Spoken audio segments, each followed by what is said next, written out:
Juliene Moretti. Eita, oiê.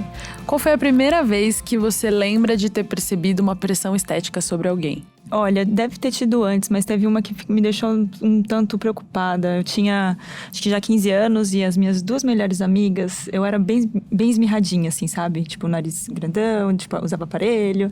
E eu tinha duas amigas que elas tinham as duas 1,75 m, uma loira de olho azul, a outra morena com cabelo incrível, sorriso maravilhoso. E nas nossas férias de julho, elas não queriam sair, eu não entendi por quê. E aí elas me contaram, uma estava fazendo cirurgia no nariz e a outra foi fazer lipoaspiração. Era o presente de 15 anos das duas. Isso me deixou meio assustada,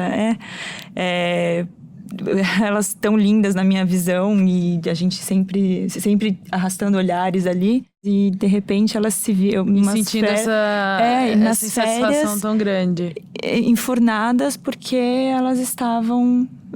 queriam fazer e mudando e indo atrás pra fazer cirurgia plástica. E fizeram. Continuam lindas, tão lindas. Pra mim não mudou muito, sinceramente. Mas acho que foi a primeira vez assim, que eu vi o quanto a nossa cabeça pode ser doida, assim, né?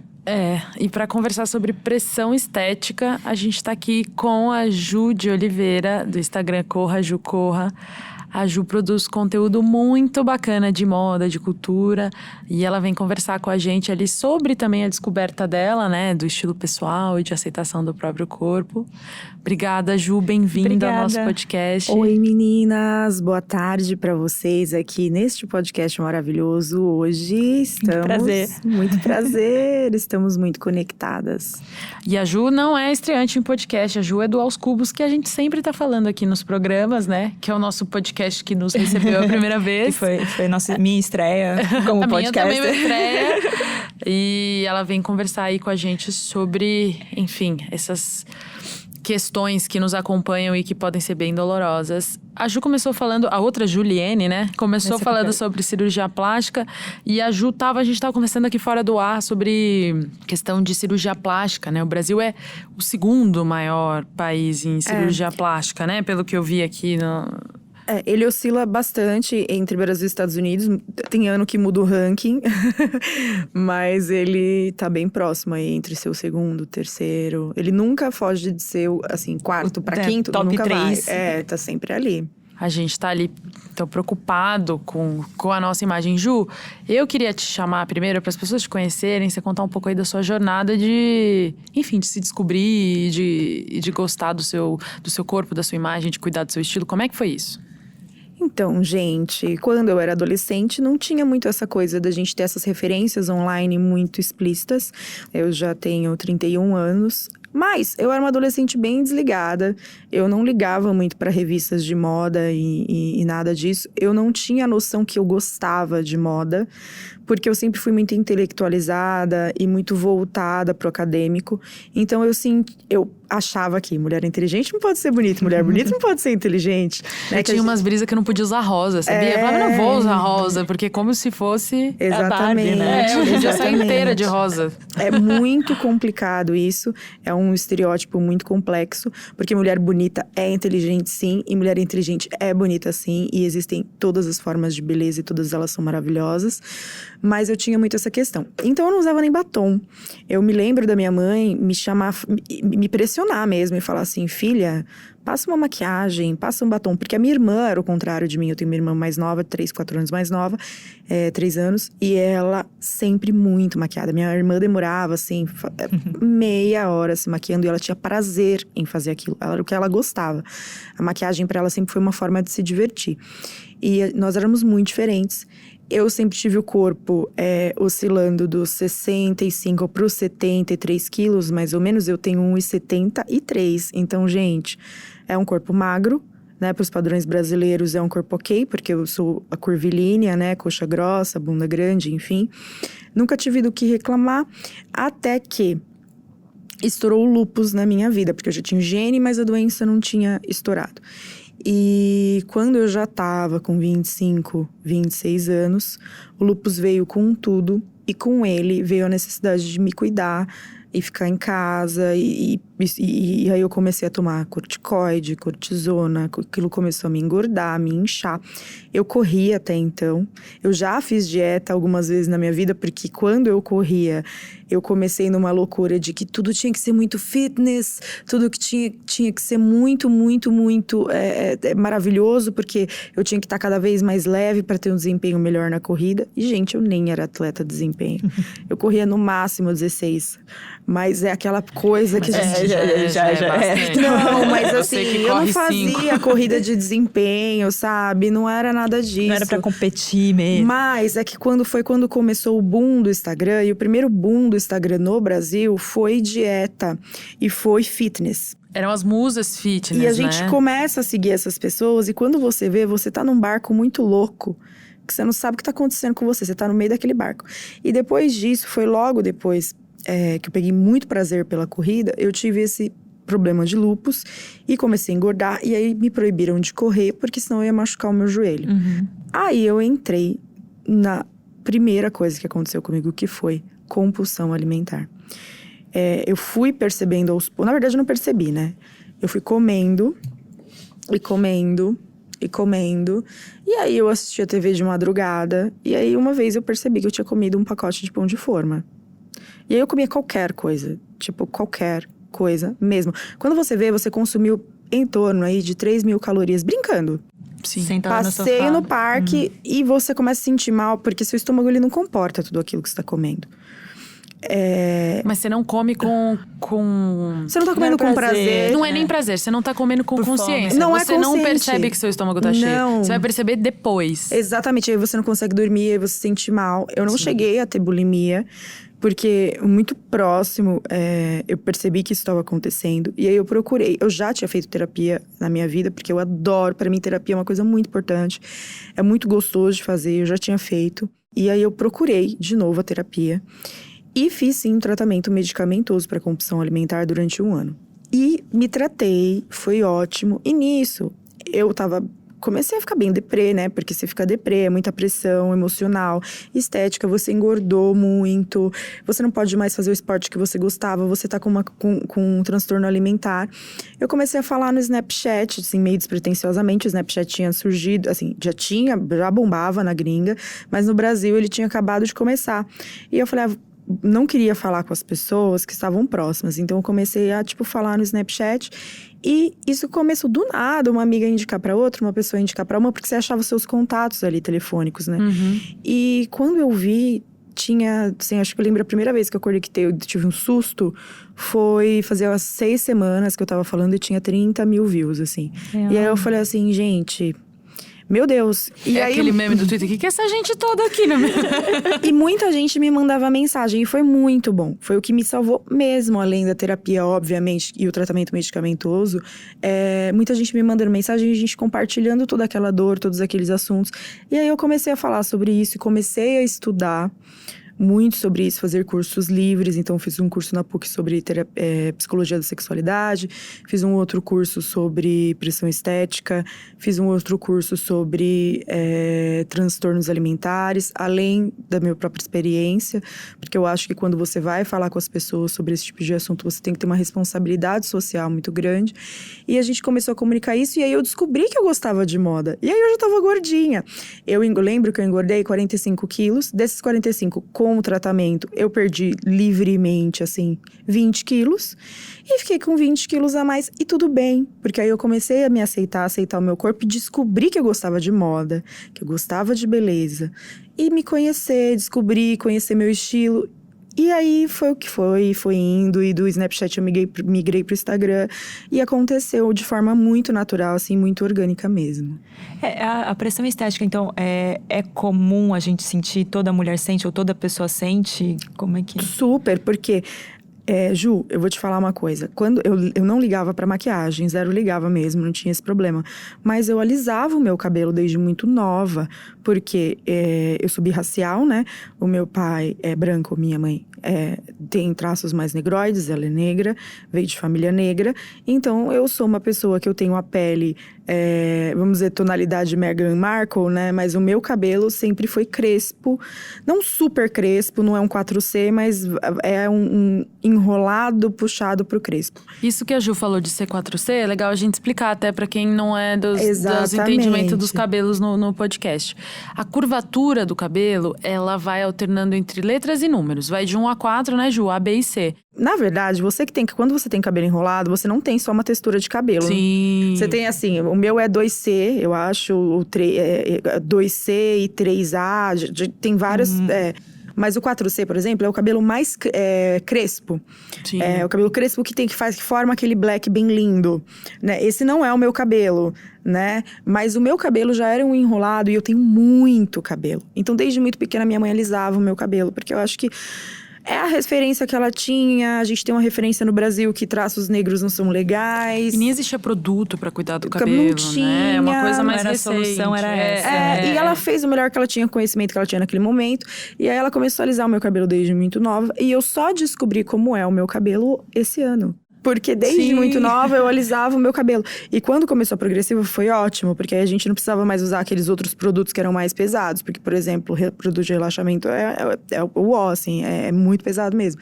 E eu continuei fazendo progressiva até o ano passado, quando eu decidi fazer transição capilar. Você imagina uma mulher com 30 anos, ela descobrir pela primeira vez como é a textura do cabelo dela? É doido, né?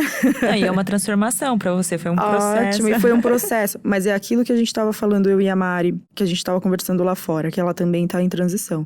A gente não pode impor isso pras pessoas. A minha transição, então você tem que fazer. Porque, por exemplo, nós temos cabelos que são mais aceitos socialmente. Você pegar uma menina que ela tem um cabelo maravilhoso, que é um black, super cool, 4C, ou um cabelo 4A, ou 3C, enfim, que são os cabelos mais puxados pro crespo, traços mais negroides. E obrigar essa pessoa que alisa o cabelo a fazer uma transição vai ser difícil para ela, porque talvez na infância dela ela tenha passado por muitos bullying e por muito peso e tenha sido muito rechaçada e tenha muitos traumas com relação à aceitação do próprio cabelo. Então é muito fácil para você que não passou por nada disso falar para as pessoas: bora se aceitar. Não, e é muito louco, porque assim, e aí falo por mim, né, Ju? Você me disse se a sua realidade é a mesma, mas nenhuma porta nunca se fechou para mim por causa do meu cabelo. Eu de progressiva, ou eu de cabelo natural, ou eu de transição agora, a vida ela é muito parecida. Diferente de uma pessoa que a gente já cansou de ver, né? Escola mandando o menino voltar porque tá com Black Power. Não aceito… Empresas mandando as vendedoras mudarem o cabelo ou não irem trabalhar de Então, black, assim, né, gente? Gente, é 2019, né? E ainda existe isso? Querida, você não viu o escândalo? Teve uma loja, que não vou citar o nome, porque não vou dar streaming. Teve um grande… Não vou dar ibope. Não vou dar ibope, mas teve um grande, grande escândalo há cerca de 2 meses atrás. Então procurem escândalo, fashion, loja, marca São Paulo. Procurem aí, gente.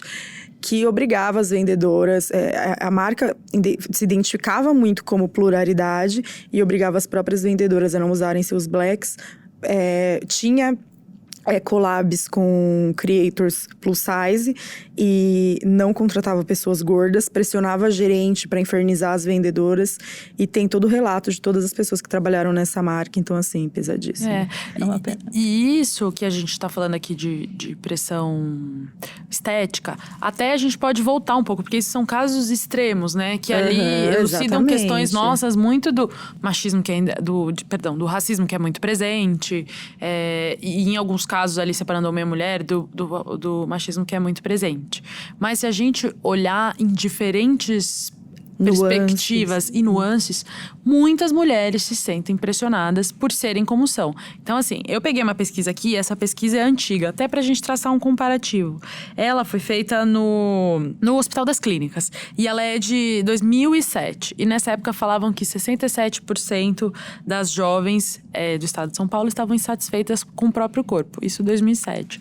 Antes da gente ser tão impactado com rede social, ser tão impactado com a Musa Fitness, a gente ser tão impactado com… Não era discutido esse assunto, você só a se gente sentia nem mal e cala a percebia. boca e Mas vive. não melhorou. Não melhorou. Eu trouxe dados de pesquisa recente, a gente pode ler esses dados, porque para vocês saberem que depois de a gente ser tão bombardeado com essas imagens, isso só piorou. porque vamos já começar a ler esses dados então, e aí depois a gente volta a conversar, pra gente ter uma ideia do que por que isso piorou. O usuário médio das redes sociais vê em torno de 5.000 imagens de propaganda relacionadas a padrão irreal de beleza, riqueza e desejo de possuir coisas por dia. Você entende por que piorou? 5.000. Você vê. Porque você é um usuário médio, né? Você não é um usuário power e talvez você não seja o usuário mínimo. Não, 5.000. Você não sabe, mas você vê 5.000 propagandas diretas e indiretas. Porque de diretas a gente tem empresas, indiretas a gente tem creators, blogueiras, criadores de conteúdo, né? E não só. E as suas amigas que postam fotos na praia de biquíni e as pessoas que você segue se relaciona. Sem tratamento, 20% das pessoas com transtorno alimentar morrem. Transtorno alimentar, a gente tem anorexia, bulimia, transtorno disforme corporal, enfim, N transtornos.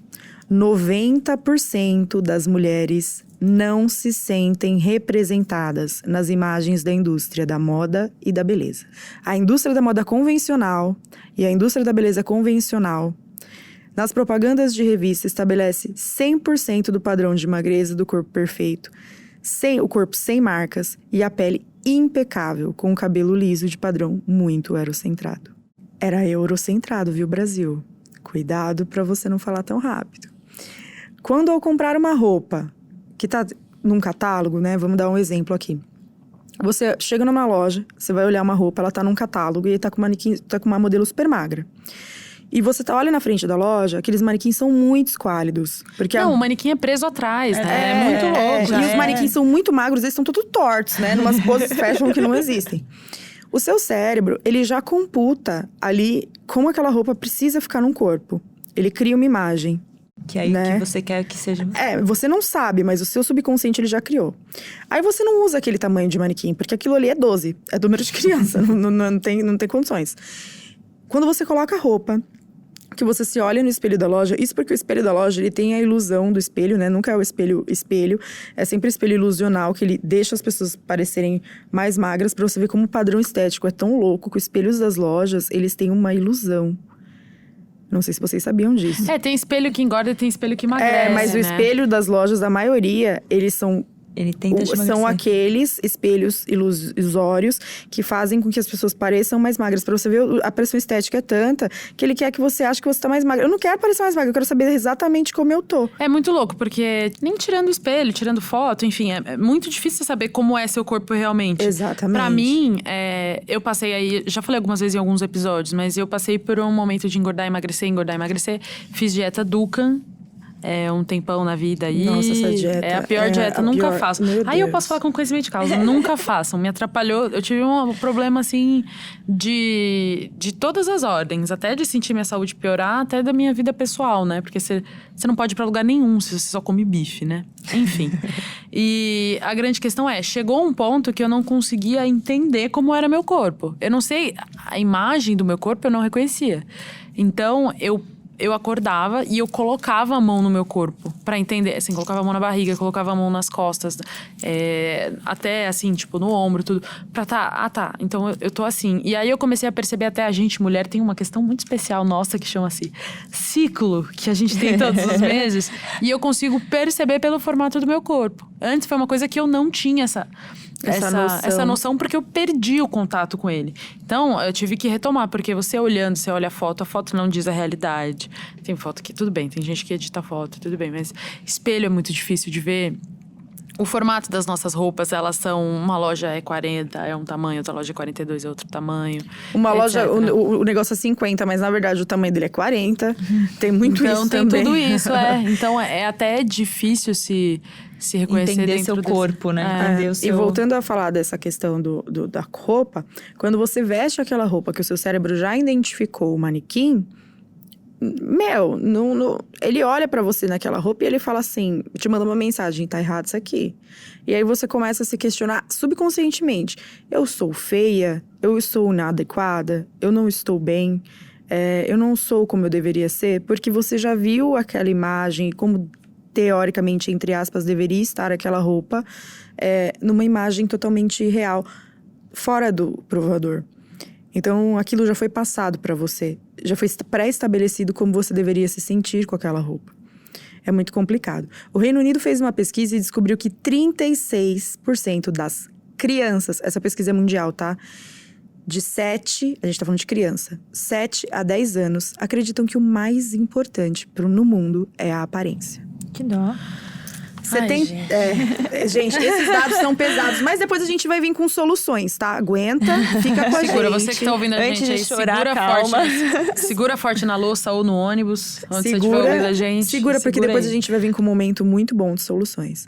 79% das meninas se excluem de atividades por estarem se sentindo feias. 79% das meninas e jovens mulheres já deixaram de ir em festas, já deixaram de ir em atividades por estarem se sentindo inadequadas. Não só por corpo, mas por, às vezes, o cabelo delas, elas não sentirem que estava bom naquele dia, não conseguia alisar naquele dia, por estarem se sentindo gordas, ou acharem que a roupa delas não é a roupa do desejo, do momento, porque pressão estética não é só corpo.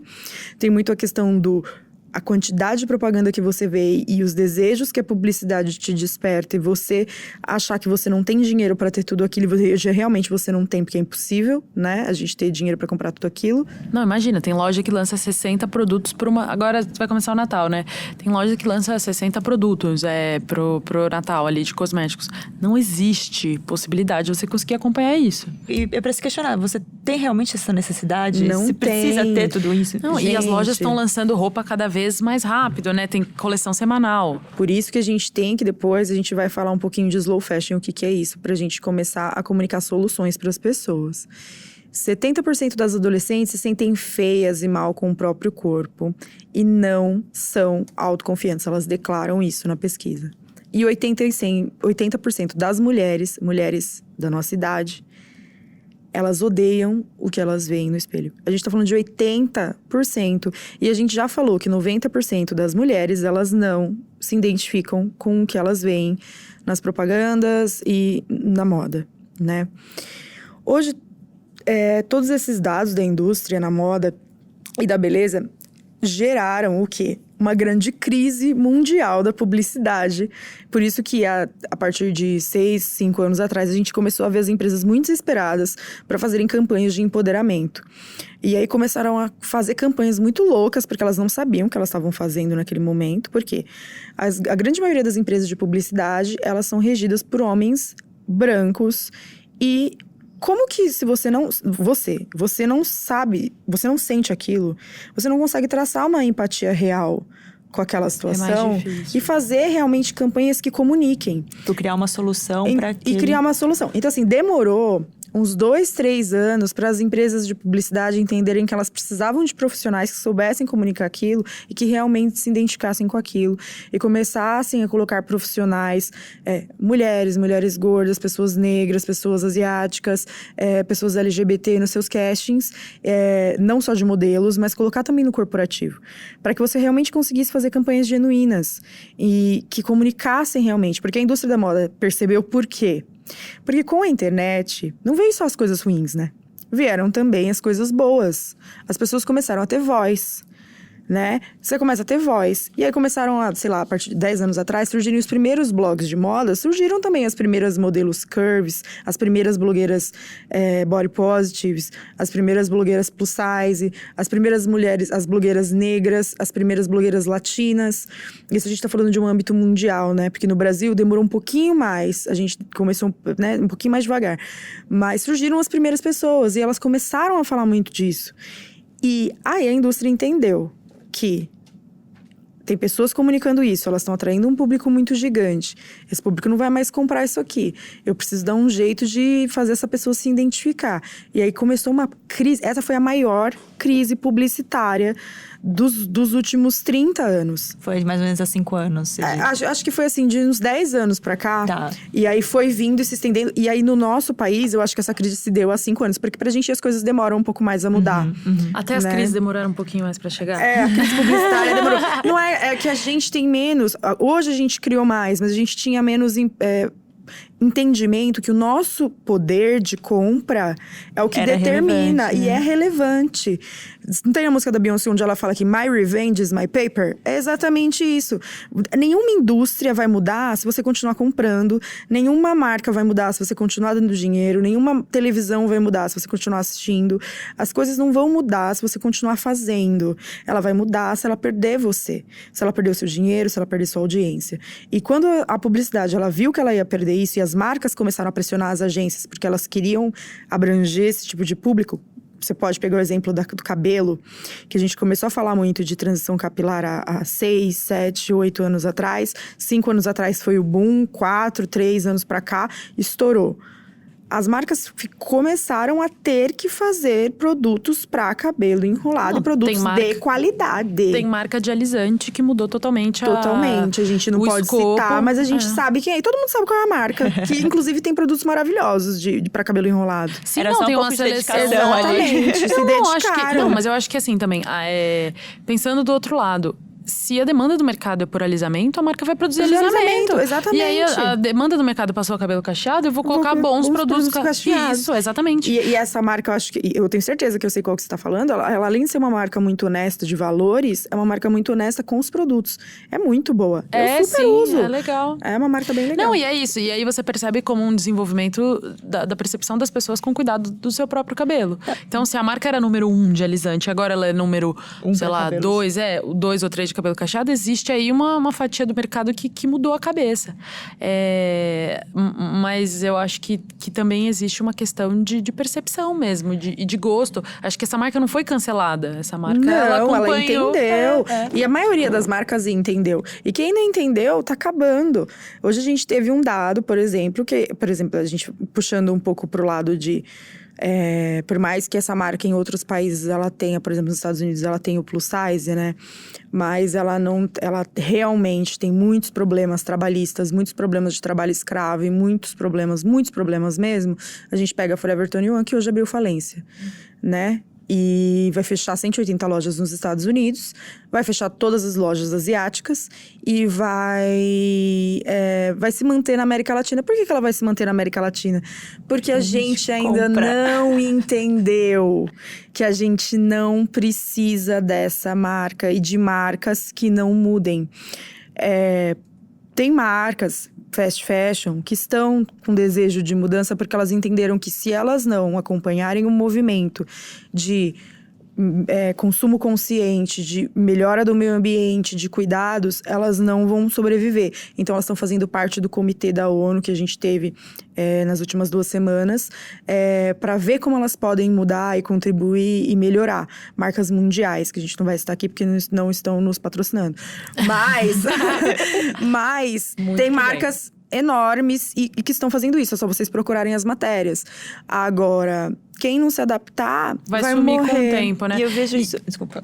Não, que eu falo assim, eu vejo isso, essa mudança dessa percepção aconteceu também em relação às nossas referências, assim, quando eu era adolescente, eu via a revista e com aquelas modelos maravilhosas, a série de TV eram sempre o mesmo formato de ator, de atriz, né, com praticamente também o mesmo roteiro, e hoje eu já vejo uma diversidade gigantesca, porque eu não me identificava com aqueles personagens, não me representava ali, e aí de repente hoje tem gente que eu me…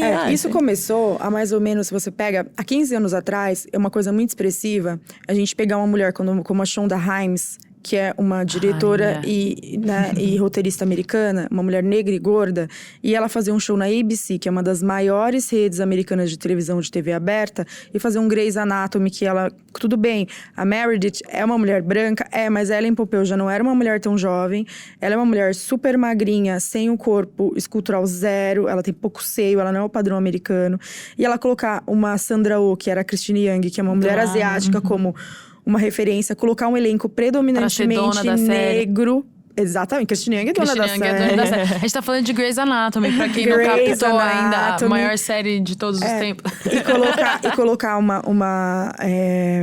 e colocar um elenco predominantemente negro, colocar uma Miranda, né, que é uma personagem maravilhosa, que é uma mulher negra. Chefe, no cargo de chefia. E sempre cargos de chefia, os homens negros em posição de chefia. Isso nos Estados Unidos há 15 anos atrás. Aí a Shonda já abriu o seu caminho e fez o quê? Scandal, How to Get Away with Murder, que a gente tem Viola Davis como uma atriz principal, que é uma mulher muito alta, grande, ela não é gorda, mas ela não é magrela, e ela é negra, retinta. E a gente pega essa mulher e ela é a atriz principal de uma série de uma das maiores redes de televisão. E abriu caminho para outras pessoas, como Kenya Barris, por exemplo, que hoje na ABC ele tem uma série que é a Blackish, que é uma comédia que fala sobre uma família negra americana numa posição de poder econômico e como ela lida com isso. É uma comédia maravilhosa e muito incrível. E é líder de críticas positivas nos Estados Unidos. E ele conseguiu emplacar 2 spin-offs. Um é Grown-ish, que é uma série para jovens adolescentes, que é o Grown-ish, acho que é do Freeform. É um spin-off de Blackish, porque é a filha do casal de Blackish mais velha indo pra faculdade. E nessa série é uma comédia super gostosa. E aí tem os jovens diferentes da época que você citou do Dawson's Creek. Os jovens são negros, latinos, brancos, judeus, enfim. E eles falam de coisas incríveis e maravilhosas e jovens, e não abordam nada pesado. É só jovem sendo jovem, mas jovem real. Jovem de verdade, como o jovem de verdade e de toda a sua pluralidade, ele se vê na faculdade. E a série que vai estrear agora, que é maravilhosa, que chama Mixed-ish, que é também do Kenya Barris, que Mixed-ish é uma série que mostra como é a vida de uma pessoa, que é muito difícil você se identificar quando você é birracial, né? Principalmente no Brasil, que o Brasil, ele tem um medo muito grande de falar pra você que você é negro. Porque, né, o Brasil colocou um padrão muito eurocentrado que se você for negro, é como se fosse ruim. E, gente, isso é um racismo tão enraizado, uma pressão estética tão grande. E o Mixed-ish traz isso, vai trazer isso para as pessoas, que é como você se vê quando você é de pele clara, light skin, ou realmente mais embranquecido, mas sem traços negroides, como o cabelo mais puxado para traços negroides, o nariz e tudo mais. Você é uma mistura do caucasiano com o negro, e aí isso se deu a sua estética. Então são séries leves, comédias gostosas, tranquilas, que abordam esses temas de forma muito tranquila e abordam vivência normal das pessoas também, porque as pessoas são ricas, elas trabalham, elas têm dinheiro, elas consomem e abordam amor e tudo mais, mas mostram pluralidade. Então a Shonda abriu muitos caminhos na TV aberta americana. Ela é uma mulher maravilhosa. Não tem o que falar. E eu acho que a gente já pode puxar essa questão também do novo caminho, que são as coisas boas e como lidar com isso, né? Com essa questão da pressão estética. Acho que o reconhecimento, que é isso que a Ju tá falando, representatividade, é um caminho, né? De você perceber que tem pessoas como você.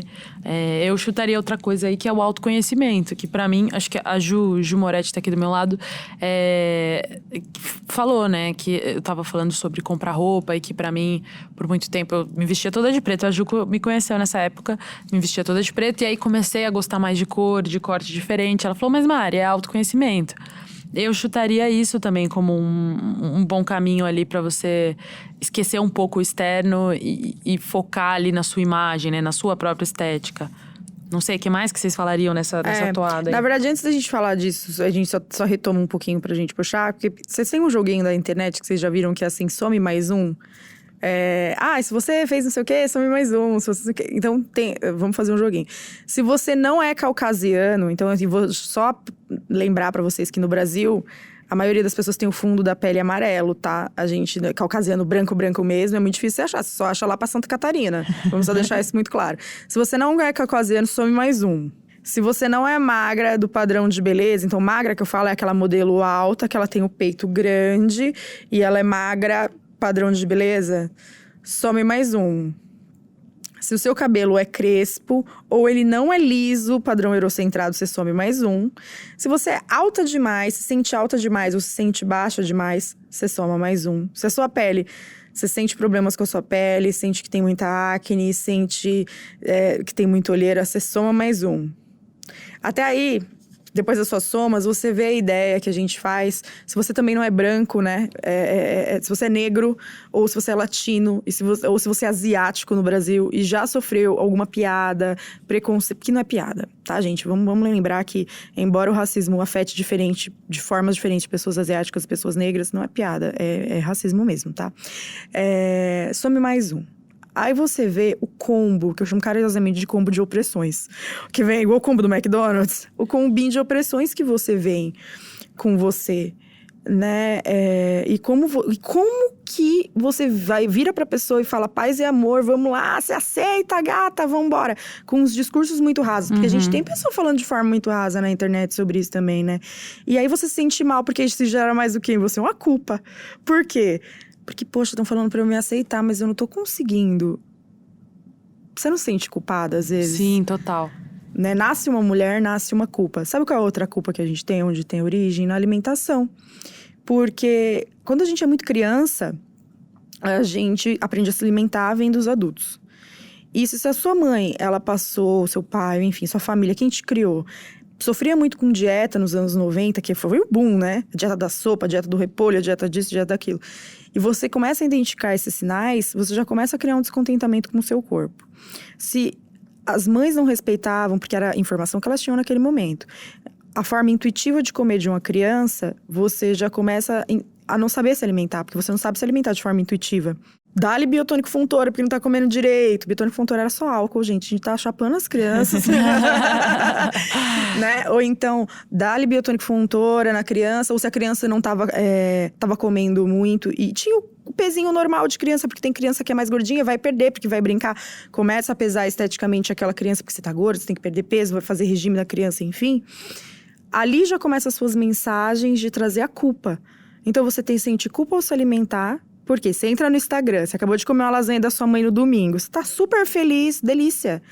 Aí você entrou no Instagram, tem alguém com uma foto assim de barriga muito chapada, segurando um bolo de chocolate, falando, ai, comi muito gordinha. Gente, isso já te traz uma culpa que você fala, porra, se ela... E eu? Acabou pra mim aqui essa lasanha. E você já começa a se sentir mal, porque você comeu lasanha. Então, tudo tem muita origem na culpa também. A culpa feminina é muito pesada. Os homens também sentem, mas é pesado, né? A ideia assim, de por que ainda, sabe? Mas é normal, porque se você for pensar, a gente não pode se pesar de não ter esses sentimentos, porque olha a quantidade de mensagens que a gente recebe por dia. Como você vai acordar todos os dias muito empoderada? É impossível. Você vai se empoderando ao longo do dia, você vai buscando formatos e buscando formas de né, se empoderar e de realmente trazer pra você essa liberdade do corpo. Mas não é todo dia que a gente acorda 100% não, gente. Tem dia que a gente acorda se sentindo péssima. E tudo bem. E tudo bem se você precisou fazer uma intervenção estética. A gente não tá demonizando. Se você precisou fazer uma rinoplastia porque você sofreu muito na sua infância com isso, e na adolescência foi muito sofreu muito bullying. E se você precisou fazer isso pra se sentir bem, tudo bem. Se você precisa continuar alisando seu cabelo porque ainda não é o seu momento e você quer... Tudo bem, fazer uma escova de vez em quando, tudo bem. O que não pode é você depender disso para viver e você se sentir muito mal se você não tiver esses mecanismos. Aí você precisa começar a procurar uma terapia e procurar dentro de você, onde está o seu descontentamento, para começar a se desconstruir e trabalhar isso. Porque aí começa realmente a pressão estética. É o fato de você, eu não vou pra tal lugar, eu não vou pra praia com os meus amigos porque eu tô... Porque o meu corpo, eu não vou pôr biquíni ou eu não vou pôr um maiô porque eu tô com uma perna com celulite, então eu não vou me divertir, eu não vou entrar no mar. Se eu entrar no mar, o meu cabelo vai ficar feio, então eu vou me privar. Quando você começa a se privar, você precisa procurar ajuda. E a ajuda, ela pode vir de várias formas. Se você tem problemas mais enraizados, como realmente transtornos de disforme corporal, que é o transtorno que você não consegue enxergar a sua imagem bonita de jeito nenhum, né? E aí quem pode te diagnosticar é um médico mesmo. Se você tem bulimias, né? Se você tem anorexia, se você tem compulsão alimentar, procure ajuda clínica. Primeira coisa, um psiquiatra. Segunda coisa, terapia. Você precisa desses 2 combos para conseguir. Terceira coisa, uma rede de apoio. Como que a gente tem essa rede de apoio? Hoje a gente tem pessoas maravilhosas nas redes sociais que a gente pode seguir.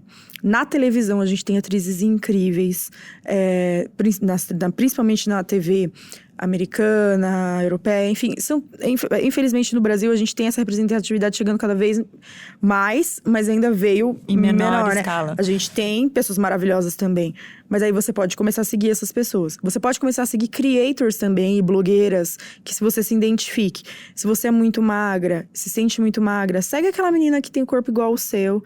Se você não é tão feminina pros padrões de beleza, segue aquela creator que é igual a você. Se você é mais gorda, porque não é problema, gorda não é xingamento, gente. Gorda é só uma característica, como alto, baixo, magro, moreno, loiro. Porque plus size é uma nomenclatura de moda. Curvy é uma nomenclatura de moda. A palavra para definir uma pessoa é gorda. E as pessoas gordas, elas não estão zero preocupadas que você fale que elas são gordas. Elas não têm esse problema. Elas têm problema de você falar que ela é fofinha. Porque isso é você identifica, mandando uma mensagem pra ela que você tem vergonha de falar que ela é gorda, então pra você é ruim que ela seja gorda. Tá? Ser gorda, tudo bem, gente, não tem problema nenhum, é só uma característica física. Então siga pessoas que sejam parecidas com você nas redes sociais. Faz uma limpa, para de seguir esse povo que te traz pressão estética. Essas musas fitness que não dizem nada que você se identifica. Essas pessoas que dizem pra você que você tem que acordar às 7 horas da manhã pra fazer ginástica. Para disso. Comece a seguir gente que você se identifique. Como é um assunto que rende, né? Vamos pro nosso quadro de indicações, o É Tudo Isso Sim.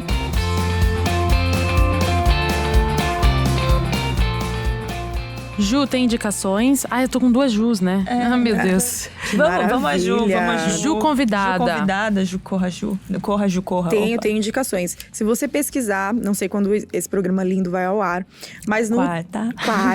Mas no último fim de semana, a L'Oréal fez uma grande campanha no Paris Fashion Week, celebrando mulheres de todas as formas de beleza L'Oréal Makeup.